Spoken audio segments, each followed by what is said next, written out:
Hola, soy Juan Mazarrasa, candidato a la alcaldía de Santander en una candidatura que se titula Por Santander Sí, que forma parte de una coalición entre 3 partidos políticos y una serie de independientes. 3 partidos que son Por Torrelavega Sí, dirigido por Blanca Rosa Gómez Morante, La Unión, de Rafa Sebrango, y unos críticos del PRC que se salieron, que formaron Avanza Cantabria, y una serie de independientes, entre los cuales me encuentro.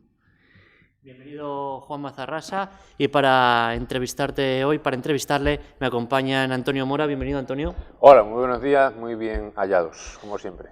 Y también está Enrique Alonso. Bienvenido, Enrique. Hola, buenos días. Y como siempre hacemos aquí, no sé quién se va a atrever primero a hacer la pregunta, si Enrique o Antonio, decide. Yo creo que hoy tiene que empezar Antonio, por eso de que... No, pero por la edad no va a ser. Los segundos o terceros... Y empezamos, como siempre, por la discutiendo edad no diga usted. por quién comienza. El señor don Juan Mazarrasa, ¿aspira usted a ganar las elecciones al Ayuntamiento de Santander? No, vamos a ser realistas, no hay que engañar a la gente. Yo aspiro a meter una cuña que permita cambiar la forma de gobernar Santander. Sí, yo creo que el Partido Popular no se merece la mayoría absoluta en Santander.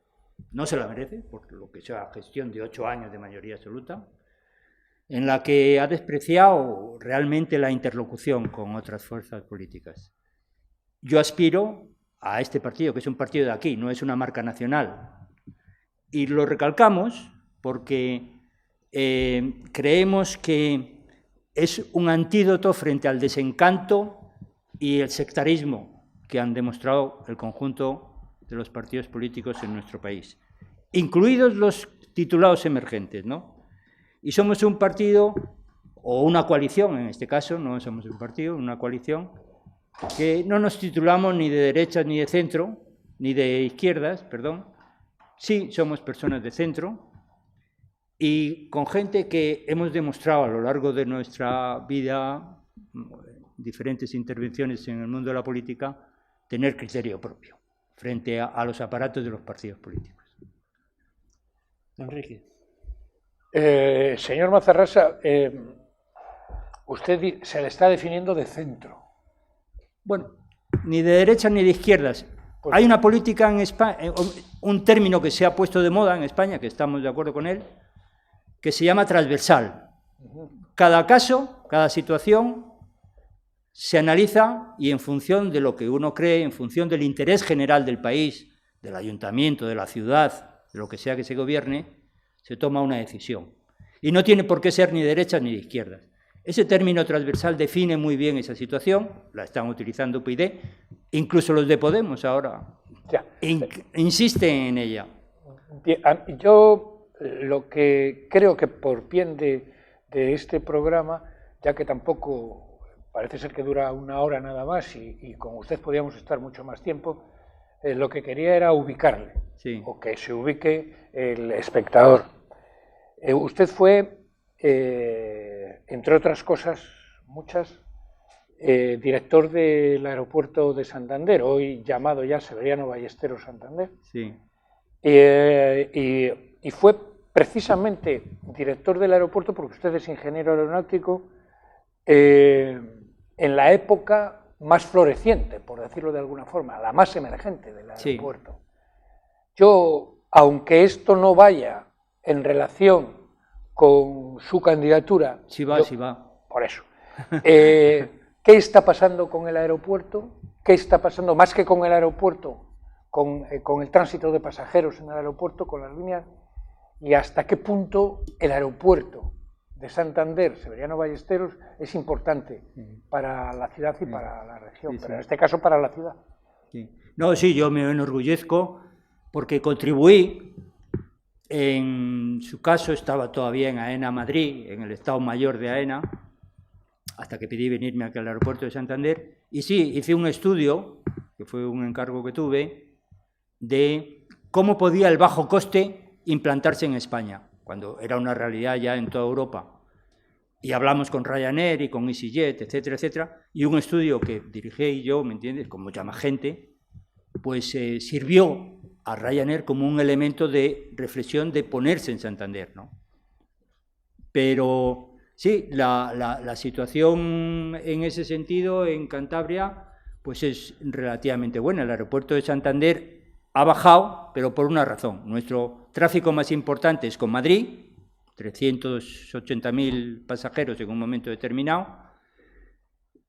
Dobló, en el momento que hubo competencia, dobló la cifra cuando Ryanair puso vuelo con Madrid, 2 diarios incluso había, y algunos días a la semana 3, en plena crisis económica. Lo que pasa es que yo creo que el Gobierno de la Nación se equivocó duplicando las tasas de Madrid y Barcelona, concretamente, y Ryanair quitó la mitad de los aviones de Madrid y la mitad de los aviones de Barcelona, y sacrificó la relación de Madrid con la periferia de la península. Y entonces le tocó la China a Santander, y en el momento que desapareció la competencia, que es una cosa esencial, pues volvió la relación más importante del aeropuerto, que es con Madrid, lógicamente, volvió a la mitad, porque los precios de cuando no hay competencia pues son exorbitantes. Hemos hablado, le ha preguntado Enrique Alonso sobre el tema del aeropuerto, pero yo quiero ir y volver al Ayuntamiento de Santander, a su candidatura y ser directo. ¿Qué le llevó a presentarse a la alcaldía? Yo tengo un concepto de la participación en la política muy grande, de toda mi vida, ¿no? En los años 60, en la Universidad de Madrid, fui uno de los que estuvo en la formación del sindicato universitario, el SDEUM, aquel famoso. Hicimos una reunión incluso de todas las escuelas de ingeniería de España, clandestina, cuando el estado de excepción, en el año 69, o sea que va de muy largo, ¿no? Yo he estado 35 años en el PSOE. Me apunté a los 15 días del Congreso, del famoso Congreso de Suresnes, porque era una inyección terrible, fortísima, con el apoyo de la socialdemocracia europea. ¿Y qué le hizo abandonar las filas del Partido Socialista? Pues ¿Qué le llevó? Me llevó a... yo siempre peleé en el Partido Socialista por convertir la realidad de lo que es el texto constitucional, que los partidos políticos sean un instrumento de participación de la ciudadanía, porque lo dice el artículo 6, la voluntad popular en España se conforma a través de los partidos políticos vía electoral. Pero los partidos políticos han degenerado ese principio básico de nuestra Constitución y de nuestra democracia en una partitocracia, como se ha demostrado. Y por eso estamos en la crisis no solo económica, que también, sino sobre todo política, ¿no? Y el cambio del panorama electoral es, yo creo, eminente, ¿no? Se vio en las elecciones europeas, pero se va a seguir viendo, yo creo, ¿no? Entonces, yo siempre he participado en mi vida política a lo largo de la... Y claro, cuando no tienes espacio en un partido político, cuando estás en desacuerdo en cómo hace las cosas, pues al final, por mucho que has dedicado mucho esfuerzo a ese partido político, te vas. Y sobre todo cuando te invitan a irte por la vía de los hechos, ¿no? Como me invitaron a mí. Y junto con personas como Blanca Rosa Gómez Morante, no solo la invitaron a irse, sino que la echaron directamente, ¿no? Pues al final, pues junto con más gente, pues hemos coincidido en seguir participando, porque a los españoles en este momento se nos llama a elegir nuestros alcaldes y nuestras comunidades autónomas. Y por tanto no se nos llama a elegir cómo se va a gobernar el Parlamento de la Nación.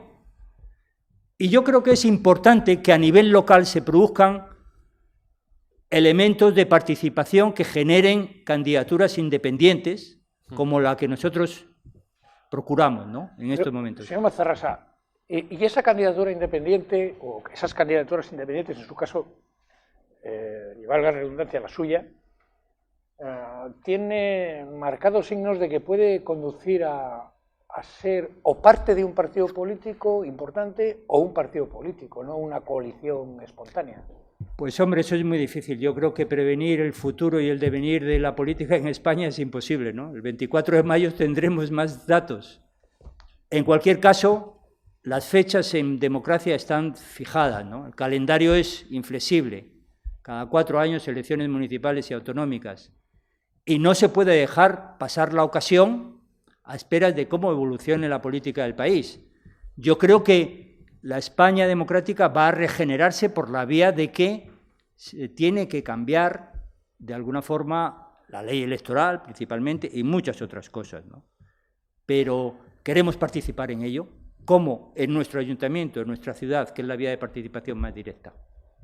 Sí, precisamente en este orden de cosas, en esta línea argumentaria, ayer en una televisión nacional, 3 corresponsales de prestigiosos diarios internacionales, el New York Times, había otro de Alemania y otro de Francia, hablaban de que están viviendo ellos en España en estos momentos uno de los periodos más interesantes para ellos, para el periodista, visto desde fuera, porque entienden que se puede dar y se está dando una segunda transición. Después de la dictadura hubo una primera transición democrática y ahora parece ser, y según sus análisis, que se puede dar una segunda transición que puede provocar ya una modificación de aquella constitución que se realizó en su día. ¿Cómo lo ve? Yo creo que eso es una visión distorsionada de lo que está pasando en España desde Estados Unidos, del New York Times concretamente.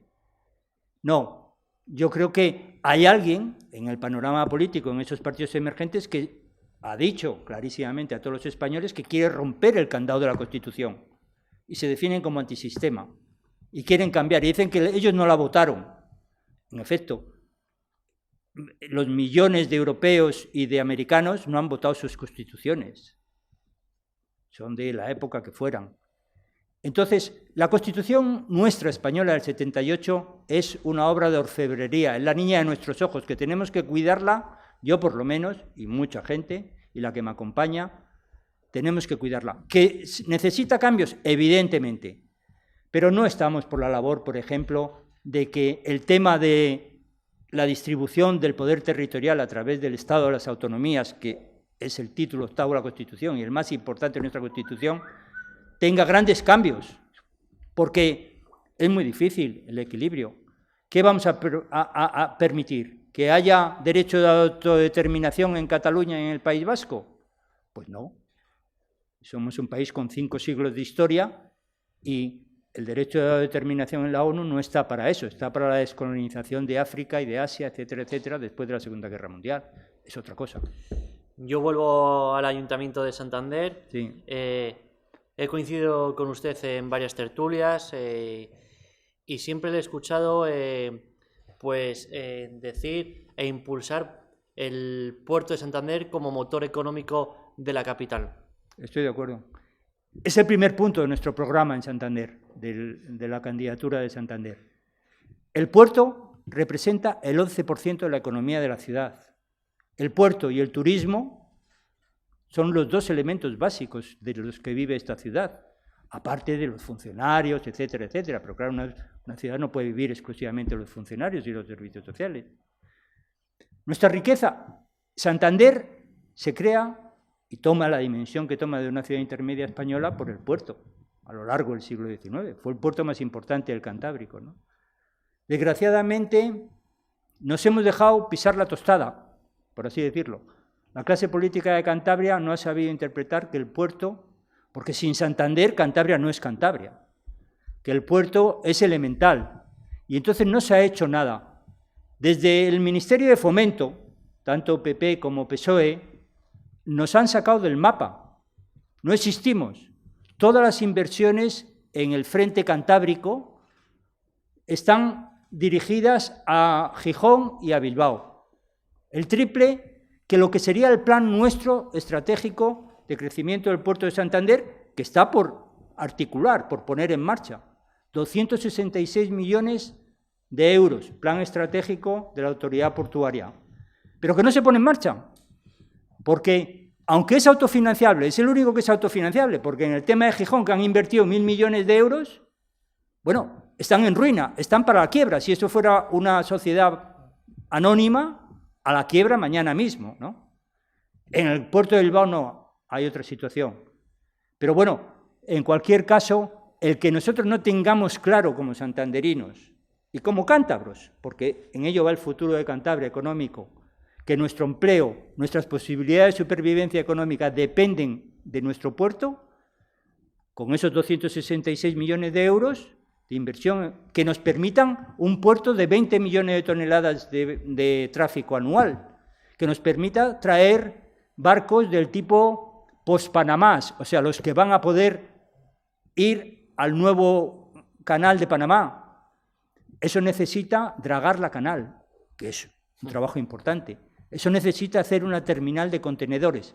En definitiva, pasar además a tener un área de influencia, de captación de mercancías, sobre todo por la vía ferroviaria, importantísima. La conexión con el Valle del Ebro es fundamental. Desgraciadamente se nos ha sacado del eje atlántico. Este gobierno ha sido incapaz de defender frente a Europa, el gobierno de la nación, pero también el gobierno de Cantabria, porque no ha hecho nada para que eso se incluya en la posición española, el tema de que Cantabria pertenezca al eje atlántico. Se nos ha borrado del eje atlántico desde todos los puntos de vista. Y eso es la muerte de Cantabria en un futuro inmediato si no se revierte. Que en estos momentos la terminal ferroviaria que está terminándose en Pancorbo, cerca de Miranda de Ebro, vaya a ser única y exclusivamente para el puerto de Bilbao, cuando la está pagando Europa, con el plan Juncker y con todos los fondos europeos, etcétera, etcétera, no es de recibo. No es de recibo para los santanderinos, no es de recibo para los cántabros. Y esa es mi acusación particular a, en definitiva, la actitud y la forma de hacer de este gobierno regional. También del anterior, porque el PRC-PSOE, en sus 8 años de gobierno, tampoco hizo nada con respecto al tema del puerto. Vamos a centrarnos en Santander. Sí, es que por eso, ahí iba yo. Vamos a ver. Te robo la pregunta. Me ha robado, es que bueno, coge el micrófono, tiene seguramente es el ímpetu, el cholismo. Es que es el 11%, el 11% de la economía de la ciudad. No, sí. Algo muy importante. Si va sobre el tema... No, vamos a ver, centrándonos en la capital. Usted, la competencia directa en las elecciones, pienso que tiene que convencer a un electorado que está dudando, que antes votó o a PP o a PSOE o a PRC, porque son los votos que hubo, y ahora puede dudar entre votar por Santander sí, con Juan Mazarrasa, a Ciudadanos y a UPyD. Bueno, ya más. Bueno, no, yo creo que la opción de votar a Podemos, a Izquierda Unida o a Equo es otro votante. Ah, bueno, sí, por supuesto. Entonces, más o menos... Hablas de perfil. Exactamente, el perfil de votante es el que tendrá que decidirse o el que se va a decidir que antes votó, vuelvo a repetir, o al Partido Popular o al PSOE o al PRC, y ahora ha dicho, pues yo quiero hacer una opción de cambio dentro de una opción centrada. Por Santander sí, con Juan Mazarrasa, Ciudadanos o UPyD. ¿Qué les diría usted a esos votantes para que no voten a UPyD, para que no voten a Ciudadanos y para que voten por Santander sí? Pues que estamos en unas elecciones municipales y que hay que votar a la gente que se conoce. Yo no estoy votando, yo creo que los ciudadanos de Santander no tienen que votar ni al cartel de Albert Rivera ni al cartel de Pablo Iglesias. Es que es una prostitución, por así decirlo, ¿me entiendes?, del concepto de qué es lo que se está votando. Se está votando un ayuntamiento. Y, por tanto, el elemento referencial no pueden ser las marcas nacionales. Por eso hacemos insistencia en que somos una comunidad aquí. Somos gente conocida que nos hemos batido el cobre profesionalmente, políticamente, en el ámbito de Cantabria. Y entonces creemos que en eso le doy la razón a Miguel Ángel Revilla. Miguel Ángel Revilla advierte de que en estas elecciones hay que mirar la biografía política y profesional de cada una de las personas que se presentan. Y claro, estas dos alternativas que me dices, o las tres, Ciudadanos, Podemos y UPyD, pues en algunos casos son personas que para muchos son desconocidas porque son personas que no tienen una biografía previa, ni política, ni profesional. Está diciendo, por lo tanto, que a Ciudadanos en Cantabria, a UPyD en Cantabria y a Podemos se les va a votar únicamente por la imagen de sus líderes nacionales. En gran parte. Desgraciadamente eso está pasando así en toda España, no solo en Santander o en Cantabria. El resultado de Andalucía es estremecedor en ese sentido, ¿no? Pues fíjate, de los 8 cabezas de lista que presentaba Ciudadanos en Andalucía, pues prácticamente ninguno tenía una biografía previa de actividad política, ¿me entiendes?, en Andalucía. Sin embargo, ha sacado 9 diputados, ¿no?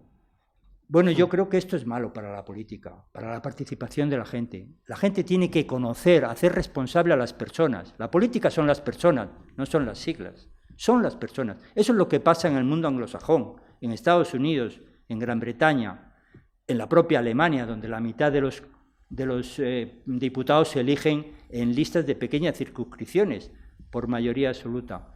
Son las personas las que se hacen responsables de la interacción con la ciudadanía. Pero en una lista de 27 o en los diputados en la circunscripción de Madrid, uno no conoce nada más que al primero de la lista. Y ese primero de la lista y el segundo y el tercero y el cuarto responden única y exclusivamente al secretario de organización de Génova o al secretario de organización de la calle Ferrat. Y esto ha sido uno de los males de la política de España, de que los partidos políticos lo han convertido en una partitocracia, para todo. Y claro, hay que cambiar. Y en eso estamos algunos, ¿me entienden? Señor Mazarrasa, vamos a hablar ya de temas concretos. Usted tiene que robarle, o se tiene que hacer, de la gran masa de votos que se lleva el actual alcalde. Él mismo el otro día decía que se va a dar la paradoja de que la oposición se va a dividir, a fragmentar en pequeños grupúsculos y no va a haber una oposición, un partido, una oposición fuerte. Bien, luego quiere decir que usted de donde puede rascar los votos es de ese señor que se lleva todos los votos, o muchos. Y concretamente en la prensa de papel, usted este fin de semana, me parece que ha sido, le he leído, que estaba de acuerdo con algunas obras hechas por el actual alcalde, como era todo el tema de los accesos a través de escaleras automáticas, etcétera, pero creo que es así. Sí, yo la movilidad en altura sí la apruebo, sí. Sí, pero que usted se basaba mucho, o su idea era mucho la rehabilitación de viviendas, incluso, algo que a mí me llamó la atención, los ascensores exteriores. Sí. Por favor, hábleme de ese tema, porque creo que a todo ciudadano de Santander que le hablan de esto nos interesa. Sí. Y, por favor, para que no me la robe mi compañero, hábleme después, o hable cuando a él le toque, pero le voy a robar a él la pregunta. La bajada, a Antonio o a mí. Igual, la bajada del IBI. Sí. Porque creo que es una Sí, también, evidentemente. Pues mira, sí. Claro, la situación es que la construcción sigue siendo un elemento fundamental de las posibilidades de empleo de nuestra gente, y el empleo es el principal problema. Pero sobre todo, además, coincide con una necesidad. La mitad de la ciudad está hecha después del incendio, y fundamentalmente en los años 60, donde se hace toda la ladera norte de Nueva Montaña, de General Dávila, perdón, y en función de los estándares de vida que había en esos momentos. La gente no tenía coche, la gran mayoría. La gente tenía que subir 4 pisos sin ascensor. Bueno, hoy día en España esas son condiciones de vida que hay que cambiar. Nosotros no estamos por la labor de seguir haciendo urbanizaciones en Bezana o en las periferias de Santander. Yo creo que eso fue un modelo urbanístico que no se sostiene, como se ha demostrado con el boom inmobiliario, pero sobre todo porque hay que rehabilitar, como se ha hecho en muchas partes de España, esa propiedad que tiene la gente humilde, por lo general, que no tiene grandes ingresos y que en muchos de los casos están en la tesitura de transmitir esa propiedad a sus hijos.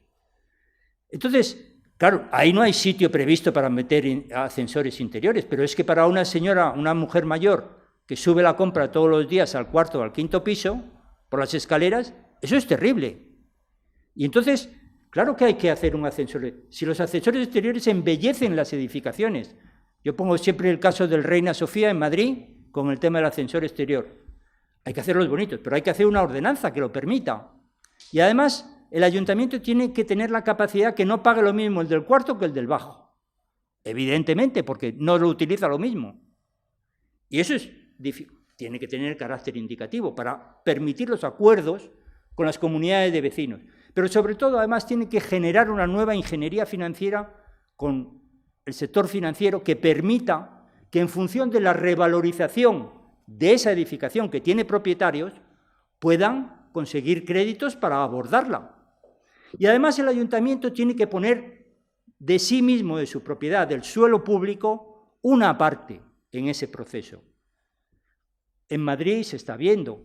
No hay que ir a los grandes parkings enormes como el de La Marga, en este momento es vacío, o el de Mendicuague, que fue demasiado grande. Hay que buscar microespacios que permitan, en función de los que quieran, en el entorno más cercano, hacer un parking de residentes con un solo piso, con un solo piso subterráneo, porque si no las cosas se complican técnicamente, y que al final eso termina en una plaza bonita, con jardines o con lo que sea. Pero estamos con arrendamientos a 50 años, como se hace en ese tipo de parkings en toda España, y que permita realmente revalorizar, porque claro, en esos pisos hay dos automóviles por plaza, no hay quien aparque en ningún sitio, es imposible encontrar hay gente que se pasa media hora para aparcar. Y eso crea empleo, genera condiciones de vida mejores, revaloriza la propiedad, tiene que transmitirla a sus familiares sin impuestos. Esto es fundamental, transmitirla a los familiares sin impuestos. Es que esto es fundamental. El ayuntamiento no tiene que estar para estrujar con impuestos, ¿me entiendes?, a la gente. Y ahora hablamos del IBI. Cuando quiere. Esta es la propuesta que nosotros estamos haciendo de rehabilitar la recuperación del sector de la construcción, que es importante, no está en las nuevas urbanizaciones o en los nuevos edificios, está en la rehabilitación de la ciudad, que se nos cae a pedazos. ¿Y qué piensa también sobre todas esas obras que está llevando a cabo Íñigo de la Serna? Hablamos básicamente de obras como esa conexión de la S20 con los Castros, y también quiero preguntarle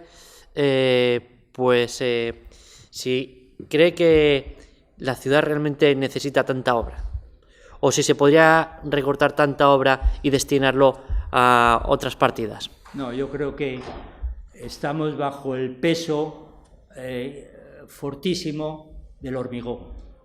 Yo creo que se pueden evitar muchas obras. Hay infografías que de verdad, bueno, el alcalde las ha retirado, claro, porque cuando nos hizo la infografía sobre el tema de las escaleras que quería poner en el Chiqui para acceder a la senda de Mataleñas, que es perfecta, que todos la utilizamos, fue una broma, ¿ya?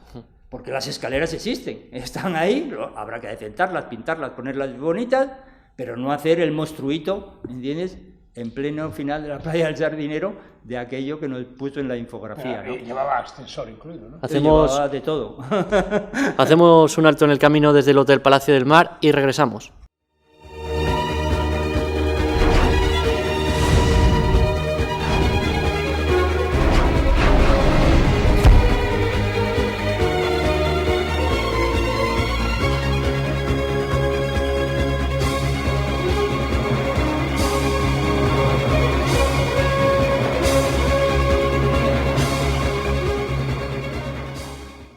Y regresamos en esta segunda parte del candidato con Juan Mazarrasa desde el Hotel Palacio del Mar de Santander. Y no sé si va a insistir mi compañero Antonio Mora. Bueno, yo entiendo que señor candidato, poco hemos hablado, o poco ha hablado o ha propuesto, porque en esta pre-campaña y la futura campaña a mí me gustaría, más que escuchar críticas, escuchar propuestas. Sí. El IBI, una pregunta que ha hecho nuestro compañero Enrique Alonso y que en estos días nos ha llegado a todos la carta, creo. Sí. Yo entiendo que nos ha llegado el cargo en el banco. No, el cargo en el banco hasta, bueno, creo que hay hasta el 5 de junio. Yo he visto una carta que me ha llegado y digo, anda.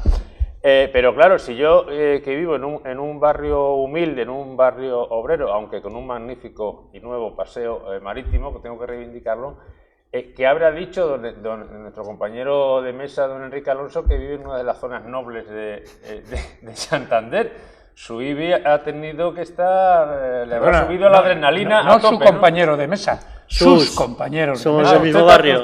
Es que ahora resulta que somos los del mismo barrio. Claro. Está claro, a mi derecha está el sardinero. Bueno, sus respectivos IBIs habrán estado, porque a mí, y además lo voy a decir, un piso de, creo que tiene 100 metros cuadrados en Castilla, en Marqués de la Ermida, noveno, unas maravillosas vistas, eso sí, 600 euros. ¿Qué les parecen a ustedes? O sea, lo de ustedes estará por los 1.000 o por los 2.000 o por los 3.000. Sí, por ahí. ¿Verdad? Pero... En fin, siempre ha habido clases. Sí. Bueno, ¿qué propuesta? Bueno, mira, la propuesta nuestra es tan clara como que Nos ha pillado ahí Antonio. es general, el mal es general en toda España, ¿no? Pero en el caso de Santander, las cifras que se han barajado y que nadie ha podido desmentir. No, yo lo he visto, 600 euros. Exactamente. Yo precisamente se lo es decía que al alcalde del en los Rivadavia, últimos hombre, 7 en este años, momento... por tanto, coincidiendo con los 8 años del actual alcalde como alcalde, pues el IBI ha subido el 85%, ha doblado. Que en plena crisis económica, cuando la gente anda muy mal de pasta y cuando está haciendo locuras para sobrevivir, que le suban el impuesto de bienes inmuebles, que es sí o sí, no tienes que pagarle porque si no te la organizan, el doble, bueno, es un sinsentido, es una broma, ¿no? No es ninguna broma. Bueno, no es ninguna broma, pero quiero decirte que políticamente no es aceptable. Que el alcalde además venga hace 15 días o 20 y decir, no, como ya es revisable el catastro, voy a pedir que se revise a la baja el 15%. Oiga, no, que es que usted lo ha subido el 100%, lo ha doblado. No es rebajarlo el 15%. No.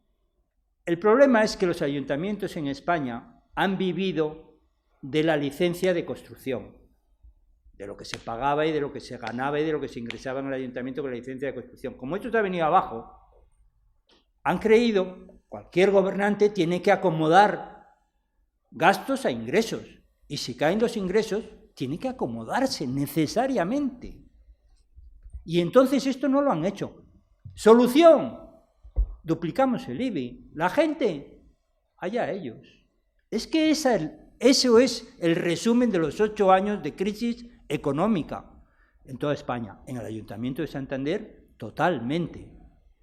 ¿Qué propone? Decir, que hay que bajarlo a la mitad, sí, al valor de antes de la crisis. Las casas, nuestras valen menos en el mercado que antes de empezar a la crisis. ¿Y cómo se han bajado el 40-50% de valor. ¿Cómo han podido subir, me entiendes? ¿Y esa diferencia de ingreso del ayuntamiento con qué se podría ahí obtener? Está la inteligencia y el bien hacer de un político, saber gobernar y saber cómo adecuar ingresos y gastos. Y si hay que reducir las posibilidades, hay que reducirlas. Porque claro, si es que el problema que tenemos en España es que tenemos 8.000 municipios y 70.000 concejales. Vamos a estar en esto señor no se candidato, puede ser. Santander, por favor. Santander. Santander. Bueno, pues Santander... Si bajamos a la mitad el IBI, esa diferencia de ingresos para el ayuntamiento, ¿con qué la compensamos?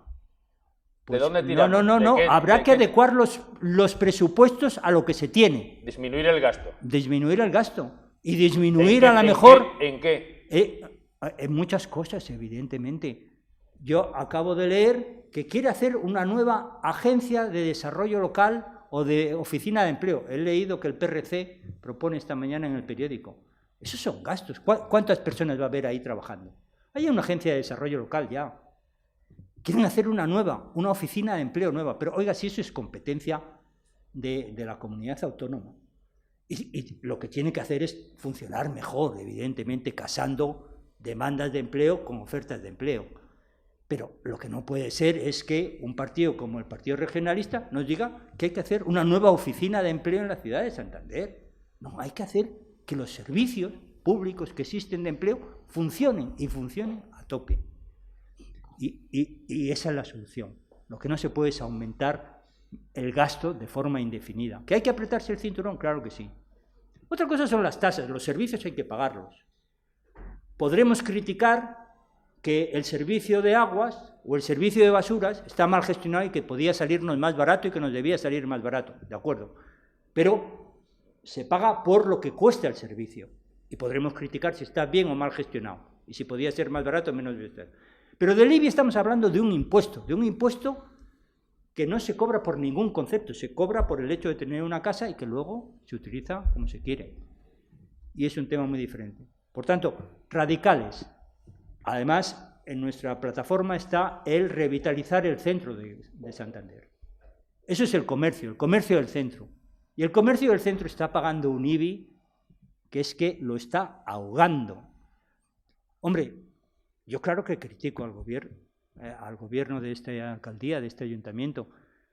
Hombre, el verano pasado vivimos una situación verdaderamente que no se puede soportar, que se diga que el decreto de zonas turísticas hay que aplicarlo a todo Santander, al Corte Inglés en Nueva Montaña y a Carrefour en Peñacastillo, pues ahí no van los turistas, perdón.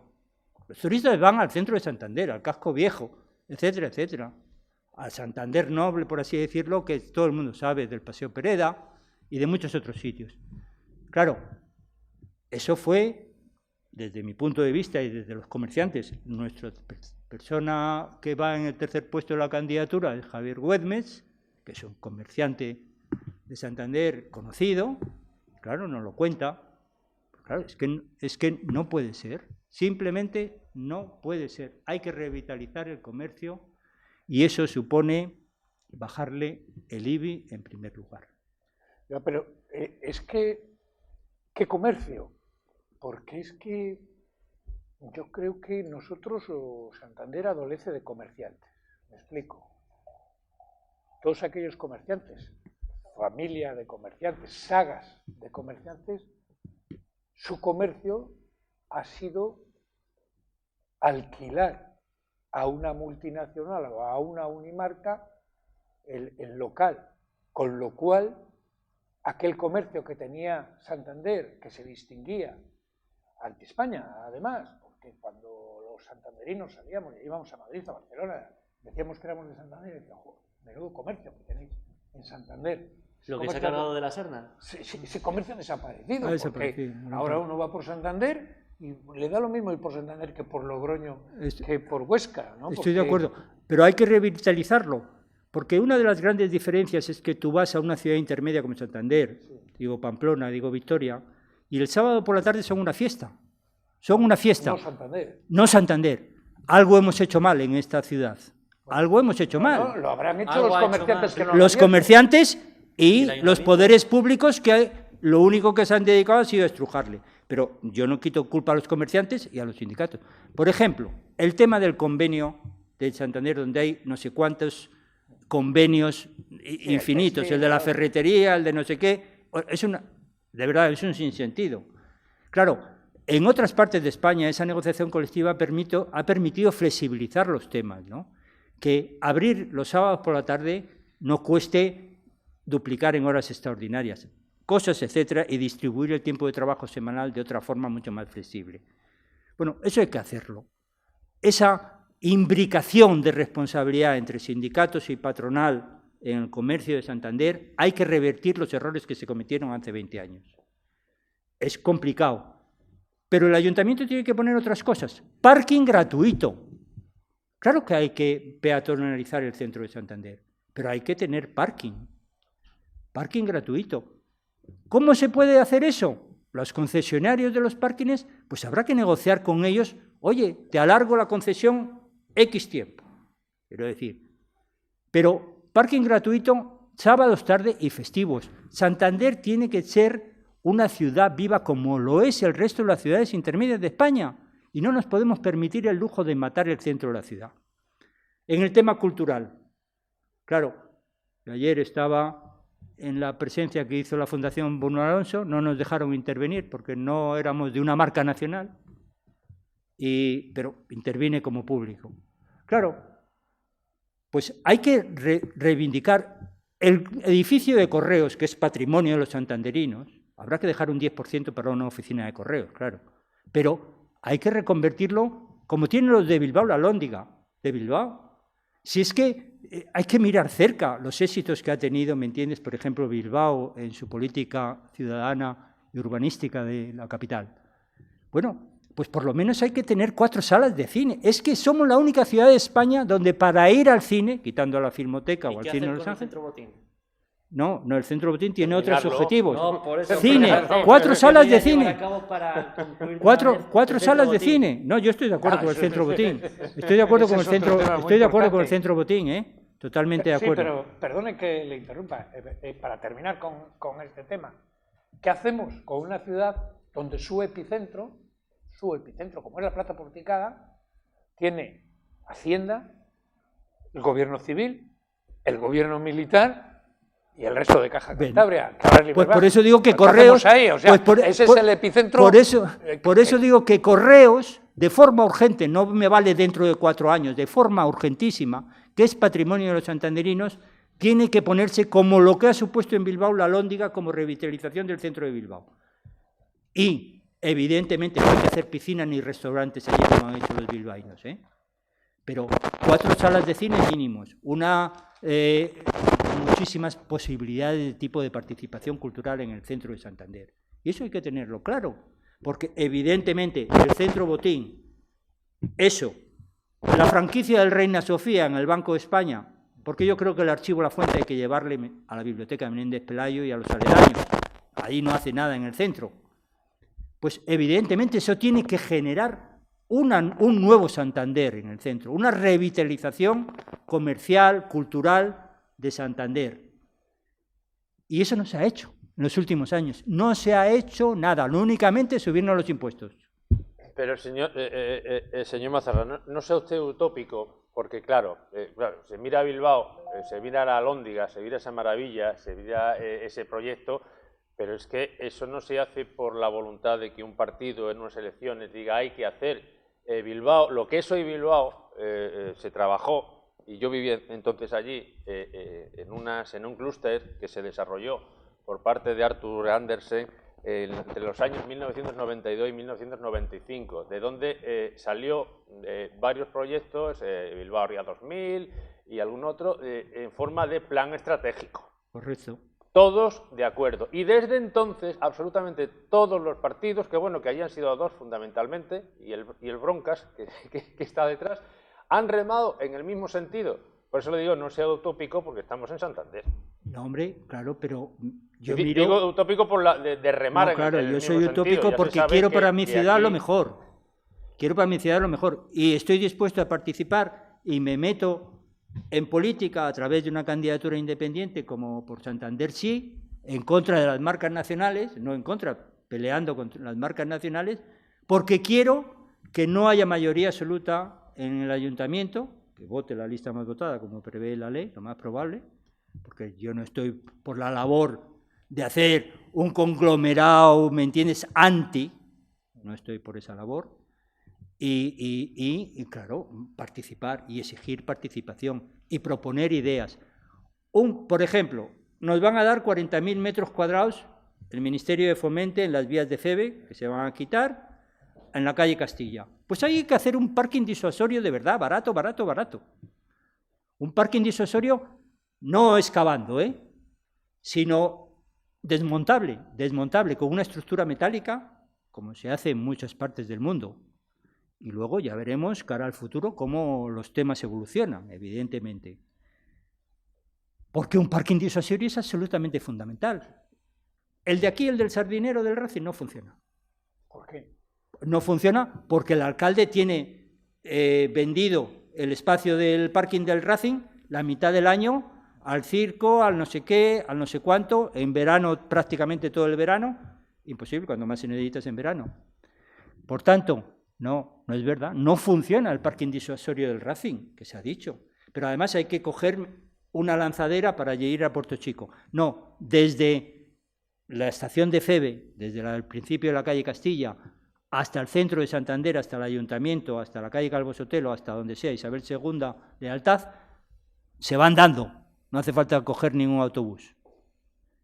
Eso es lo que puede revitalizar el centro y debe revitalizar el centro de Santander, con mecanismos que permitan, oiga, usted no deja aquí el coche 3 días, Evidentemente, está para que le deje 5 horas. Evidentemente, pero son esos mecanismos que se pueden articular perfectamente. Eso se llama ingeniería de estudio de cómo se tienen que funcionar las cosas. Yo quería preguntar sobre empleo, pero Enrique, ¿Centro Botín te ha quedado claro o volvemos a incidir en el tema? No, bueno, yo no es que me haya quedado claro, es que yo no lo tengo claro como muchos santanderinos. Si usted fuera alcalde o si usted tuviera decisión dentro de un grupo de gobierno en la alcaldía de Santander, ¿permitiría los plazos que nos estamos comulgando todos los días de construcción del Centro Botín? No, me pondría al frente de la crítica y diría que es impresentable. No, llevamos casi un año de retraso, casi. Más. Bueno, un año. Se dijo que antes del Mundial de Vela, con el verano del 2014, vamos a llegar al año. No hemos llegado al verano del del 2014, estamos casi a un año. Evidentemente, hombre, yo respeto a Renzo Piano, porque es el arquitecto y el que tiene que dirigir, es un gran arquitecto y además apruebo enormemente que don Emilio Botín, el difunto, eligiera a ese arquitecto como una persona relevante en el mundo de la arquitectura mundial, ¿no? Ahora, una ciudad tiene que convivir con ese arquitecto y no pueden alargarse los plazos como se están alargando. Y en estos momentos no hay explicación posible frente a la ciudadanía de Santander de un año, ¿me entiendes?, de plazo retardado. Y sí que en estos momentos nos digan una fecha porque nadie se compromete a dar una fecha, ¿no? No, es más, que haya salido el Banco Santander diciendo que de fechas no quiere hablar. Claro. Bueno, pues eso. No, por tanto, respuesta, bien, ¿no? Sí. impresentable la actitud del Ayuntamiento de Santander y su alcalde de no poner lo que hay que poner encima de la mesa, exigiendo al Centro Botín y a la Fundación Botín que esto no puede eternizarse. Sí, yo no mezclemos Banco Santander, es Fundación Botín responsable y nos están tomando el pelo, así directamente, nos están tomando el pelo. ¿Qué sería si fuera una obra pública? ¿Cómo estaríamos poniendo a la administración de turno? Que qué barbaridad, que las demoras... No, pero y la tal. obra En pública cambio, ya estaría terminada, ¿no? Sí, es que a mí se me han roto todos los esquemas. Yo era de los que apostaba, verás como ahora se demuestra que las obras se acaban en plazo, porque pensaba que la Fundación Botín era una cosa seria, pero es un pitorreo. Vamos a ver, si tuviéramos conocimiento de lo que está pasando, si se hubiera informado, pues podríamos decir, oye, pues mira, hay problemas imponderables, vale, pero es que de la forma que está el tema, me reafirmo en que es un pitorreo y que nos están tomando el pelo absolutamente a todos. Y ante una, bueno, pues bien, ahí mirando, qué bonito. Es algo impresentable. Hombre, yo creo que de alguna forma el ayuntamiento les ha puesto ya la cara en vergüenza al quitar las vallas y al permitir que se vea aquello. Porque antes estaba como algo. Que se vea que no hay nadie trabajando, porque yo más de una vez paso y hago mi foto, la subo a Twitter, digo, aquí sigue esto sin pues nadie trabajando. Date una vuelta por la bahía y mira desde la bahía el mamotreto y cómo está. Menos mal que las lanchas no hacen ese recorrido, cuando yo estoy seguro que dentro de las lanchas turísticas el itinerario, si eso estuviera terminado, sería el pasar cerca del centro para enseñar las bondades del centro, ¿no? Es más, hubo por parte de la Fundación hubo una convocatoria a todos los agentes sociales de Santander, empresas de cultura, de espectáculos, estas cosas, pues hace 2 años, informándoles de lo que ya se iba a hacer, de lo que debían de ir presentando, y nunca más quedaron en reunirse y en realizar estas convocatorias periódicamente, y nunca más se ha sabido de la Fundación. Claro. Señor Mazarrasa, antes decían que nosotros... Perdón. Antes decía que nosotros, los que vivimos en Sardinero, sí. Pues yo le pregunto, ¿usted qué haría con este sardinero que está dejado de la mano de Dios? Toda la razón tienes. Es una pena. Nuestra joya de la corona, que es el sardinero, solo se utiliza en julio y agosto, bueno, en la temporada de verano. Pues sí, mira, yo estoy de acuerdo con tanto la movilidad peatonal y ciclista, que es la movilidad sostenible que plantea el Ayuntamiento de Santander. La movilidad vertical, pues está haciendo esfuerzos importantes, yo no lo reconozco. La movilidad ciclista es un desastre. lo digo. Pero la hay. Y es difícil, Santander es una ciudad difícil. Alguien me dice, oye, es que en Santander llueve y hace mucho frío. Frío no hace, llover llueve. Pero llueve menos que en Ámsterdam y en Copenhague. Por supuesto. Y en Ámsterdam y en Copenhague, con muchísimo más frío y con muchísimo más lluvia, la gente va, todo el mundo, en bici. Sí, pero en Ámsterdam no hay las cuestas que hay aquí. No hay las cuestas, Claro, vale. claro. Y lo de la Cuesta Pindia lo conocemos los de aquí y por eso tenemos ese nombre tan bonito de Pindio. Pues mira, claro, hay que comunicar lo que es la bahía, el frente de la bahía, con la Avenida de los Castros y con la S20. Y solo hay un sitio por donde comunicarle, el túnel de Tetuán. Y el túnel de Tetuán, que se hizo en la época del alcalde Huerta, claro, entonces no había el tema ciclista. No, en Ámsterdam y en Copenhague sí, pero aquí no. Y entonces lo que hay que hacer es hacer hueco. Y yo lo digo, si no lleva tantos ingenieros de caminos en su lista. Sí, eso es un problema, que es hacer hueco en el túnel de Tetuán. A lo mejor se puede ensanchar, es difícil, se puede hacer, seguro, pero que los ingenieros de caminos me digan Estamos sí o hablando no. del Y túnel si de no, Tetuán, ver cómo el se de verdad. articula un carril bici, porque evidentemente la gente no va a subir a General Dávila y luego bajar. Esto es así. Pero claro, la cifra que ha salido, y la bici no solo es para ocio y para deporte, que también, sino la bici es para los desplazamientos diarios de la gente. No está hablando usted de la bicicleta eléctrica. Bueno, también, que pero la bicicleta es eléctrica el no futuro. resuelve el problema. ¿Qué es el futuro? Sí, Cuidado. yo apruebo que el 50% de los estacionamientos de bicis en Santander, el 50% sean eléctricas. Lo mismo sean que se ha hecho en eléctricas, Madrid. claro. Lo mismo que se ha hecho en Madrid. Claro. Sí, pero eso no resuelve el problema. Técnicamente, porque subir General Dávila no es... Hay que hacer un hueco para las bicis en el túnel de Tetuán. Es un problema. Los ingenieros están para encontrar soluciones a un problema que es fácil de resolver. Estoy seguro. Para eso está la tecnología y la investigación. Pero sobre todo, hay otro tema con el tema del Sardinero. El recuperar el antiguo túnel que utilizaba el tranvía de Pombo. 1890 y tantos. Siglo XIX, finales del siglo XIX. Se cerró a finales de los años 50, 60. Hay unos estudiantes de la Escuela de Ingeniería de Caminos que están estudiando el tema. Es que es imprescindible, no hay que subir Miranda y volver a bajar para llegar al Sardinero. Cuando hace bueno, vamos todos por Reina Victoria disfrutando, lógicamente. Pero claro, ir por la Reina Victoria es un tiempo, es mucho más largo. Cuando llueve o se pone a llover, la gente quiere volver. Unir Tetuán con el Sardinero, a 5 minutos andando, solo para peatones y bicis. Y eso es imprescindible. Eso es recuperar el Sardinero para toda la ciudad a lo largo de todo el año, que es lo fundamental. Y no que el Sardinero sea solo... Es que yo No, lo he escuchado ese sábado, túnel no sí, lo conoces tú. en los veranos. Pero estará en algún sitio, ¿no? Estará tapiado en algún sitio. Está tapiado, claro, está tapiado. La entrada y la salida están tapiadas. Pero el túnel existe. Yo cuando era pequeño, me he peleado ahí, ¿me entiendes? Tú, Enrique, también, ¿verdad? Hombre, que somos de la misma quinta. Vamos a fumar allí. ¿Verdad que sí?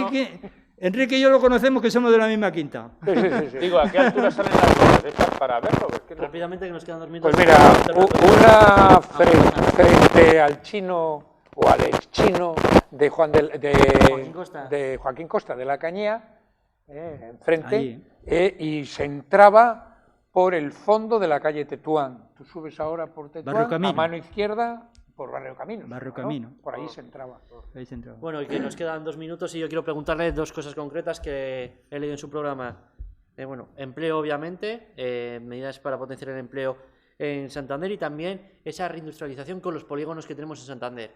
Si nos puede explicar rápidamente estas 2 cuestiones.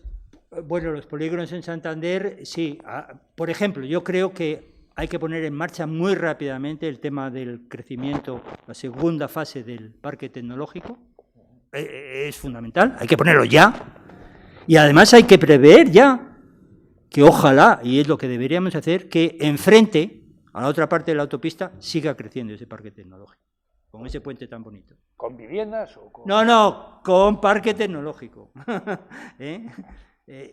Yo sé Rápidamente, lo que que nos me queda un hablas, minuto. pero yo, con parque tecnológico. Me he explicado perfectamente, Perfectamente. ¿no? Sí, es imprescindible tener todo el espacio disponible porque, en efecto, hay carencia de espacio industrial en Santander, pero hay que crecer de forma selectiva por esos sitios. Elija una cartera, una concejalía, a la cual le gustaría Rápidamente, estar. no, Que tenemos tenga- que concluir. De eso, yo lo que pido a la gente es que vote la gente de aquí, que verdaderamente hemos tenido una actuación política, que la gente sabe cuál es nuestra Por favor, biografía no puede pedir el profesional. voto todavía.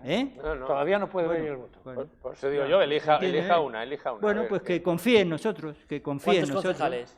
Que confíen. ¿Cuántos concejales creen que pueden conseguir? No voy a hacer especulaciones, Ahora, queremos de verdad participar en el gobierno de nuestra ciudad. Juan Mazarrasa, un placer tenerle en el candidato y a mis compañeros de hoy. Muchas gracias, Enrique Alonso, y muchas gracias, Antonio Mora. Y nosotros regresamos la próxima semana aquí en el Hotel Palacio del Mar de Santander. Nos vemos la próxima semana. Gracias por estar ahí.